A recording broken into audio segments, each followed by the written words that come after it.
Hi guys, 2 Cent Penny here, and today we're going to be doing a first impressions video. It's the first one I've ever done, so bear with me. But before we get to that, I was just kind of curious what you guys thought of Crunchyroll's awards. I can't remember all the categories, but I saw everything kind of blowing up on my Twitter. And of course, with, the nominees and then the winners, of course, you're going to get some, people butting heads on, does this really deserve to win over this and such and such. So I was just kind of curious what you all thought of it, if you've watched it before or seen it before, followed it every year. I was just kind of curious. I have never really followed Crunchyroll's awards. I didn't even know they did them, honestly.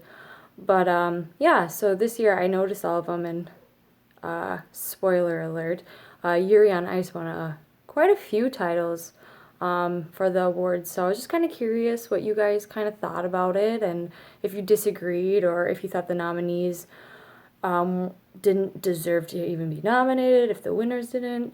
I don't know, just let me know what you guys think in the comments below if you'd like. Anyway, let's get started to the main point of the video. So today we're going to be doing a first impression on The Girl on the Other Side. Didn't really focus, I'm sorry. There's a little bit of writing beforehand, but I do not know how to pronounce it at all. Like, there's a lot of vowels in between these two consonants, and I don't know. It's like Siúil or Siúil. I don't know. So I'm just going to refer to it as The Girl on the Other Side. This is what it looks like.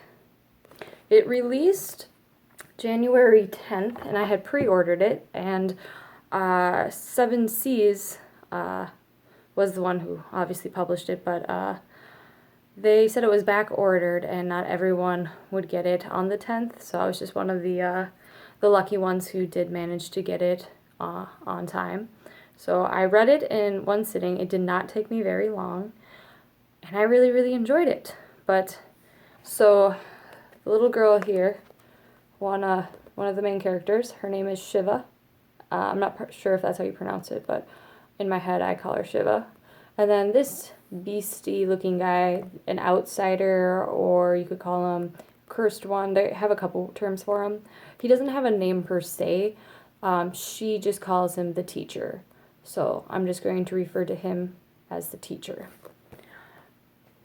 Alright, so I do have kind of like notes that I'm going to refer to, just so I can get everything out there. But overall, I really, really enjoyed the series, or not the series, the volume. I thought it was a very strong start, and I'm really excited to see what happens after this, because it kind of leaves off, I wouldn't say like a cliffhanger, I'd say like a mini cliffhanger, just because like the last couple pages you're like, oh my god, okay, what's gonna happen now? So I'm really excited for the second one, but it certainly did not disappoint. Alright, so I thought it was, like I said, a strong start. It took its time kind of building the setting, which I can appreciate. It didn't just like throw all the information right at you right away, and then you're like stunned for a second trying to soak it all in. So I thought it did a very good job of kind of like sifting the details and weaving them through the story and what was happening. So I wasn't like overwhelmed with like a bunch of knowledge and info. So the setting I really liked. And in general, the setting, I've always kind of liked like village settings where like there's no electricity here, nothing like that, no cars or anything of that nature. It's just like little villages and towns and whatnot, and I love that. And like the candle lights or the kerosene lanterns, and I like that. And that's kind of the atmosphere that it is, and it's kind of creepy and dark. And the art style in this is it's very heavy on like heavy black or like bright white. There's not a lot of in between, and it can be like a little scratchy, but it really didn't bother me because it kind of gives it that eerie, haunting feeling. And so I'll give you a couple examples. So I marked them. So the first one, I don't know if you'll be able to see very well, but that right there is kind of what the artwork looks like.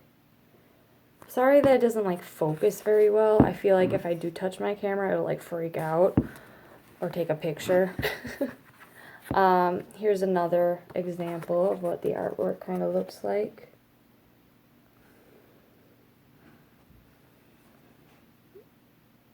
I hope you guys can see it. I can't really see. So I really enjoyed it. But I mean, maybe some people may not, just because it is kind of like, it's not super detailed per se. Like, for example, like the girl right there, like she doesn't have a nose, and I don't know, maybe some people might not like that. But for what it is, I really enjoy it, and I think it really adds to the creepiness that goes along, and the mystery, and like the eeriness that goes into the story. So for the characters, I thought they were very, very interesting. The teacher, for me, is the most interesting character, just because you don't know a lot about him, and just the way he, like, you kind of want to know why he's helping the girl. And this isn't a spoiler or anything, but you just kind of want to know more about him, and, like, the reasons why he does specific things, and why he kind of holds himself up, and like the way he looks into things. You're just kind of curious as to why he's doing this in the first place, especially because like the premise of the story is like basically, why is this like sweet little girl with this like ugly beast demon? So right off the bat, your mindset is, you know, this little girl's good, this beast guy is supposed to be bad because he's a cursed one. And I think the story kind of challenges that like concept of like what's right and what's wrong, especially with like, there's a scene with guards and their perspectives on things, because there's kind of differing perspectives. I think it really challenges the reader into figuring out what they deem is right or wrong, but the story doesn't give a ton of detail on exactly what's going on. They give enough so that you understand what's going on, but it leaves enough out where you want to know more, and therefore you want to read further into this volume, and then of course the ones that are coming out afterward. So I really enjoyed that. They just did a great job building up the world and the characters and the little scenes that go about with it. It's kind of a slower paced volume. There's not a ton of action in it, but there's just so much I want to know about these characters and what's happening in this world that they're in. I'm very curious, and it makes me want to read more. But if you are looking for just like straight on action, get into it, this isn't like that. This volume here is more like setting everything up, going about it in a slower pace, but still giving you enough that like you're interested in what the hell is going on. I'm sorry, again, I'm looking at my cheat sheet just to see. One day I'm going to get really good at this, and I'm just going to like memorize this and like have like the key points like right in my head, so I can just like go off and say them without any filler words, because I notice I use a lot of filler words and it bugs me. I just want to be able to talk straight out without going, it bugs me. So I apologize if it bugs you guys too. I'm working on it. Okay, so I think I covered pretty much everything. I don't want to make this video super long, especially because it's just a first impressions video. But the last thing I will say is the one thing that kind of bothers me about it is this here book is $12.99, and that's US dollars, so $14.99 for Canada. It's not that long. It doesn't have page numbers in it, so I'm not positive how many there are. Aloof Dragons did say something in my Twitter that was like 199 pages. That seems about right. I'm not positive though. I didn't have a chance to look it up, but it is relatively short for the like price they're asking for. So that's just something to keep in mind. And again, Seven Seas is the publisher. I mean, I know that their manga is relatively expensive. I think the quality of the manga in general is very good. Like, the paper feels, you know, thick and firm. And it sounds weird, but it doesn't seem like flimsy or see-through or anything like that. it feels very sturdy in my hand, and the spine, I think it feels fine. It feels sturdy enough that it's not going to just like break apart. So I think it's very good quality. I'm just warning you that it is relatively pricey for just like the short amount of pages you do get. But the story itself is definitely something that I think you guys should check out. Especially if you're kind of like that. I wouldn't call this like horror, maybe like psychological. It's folk tale-y kind of.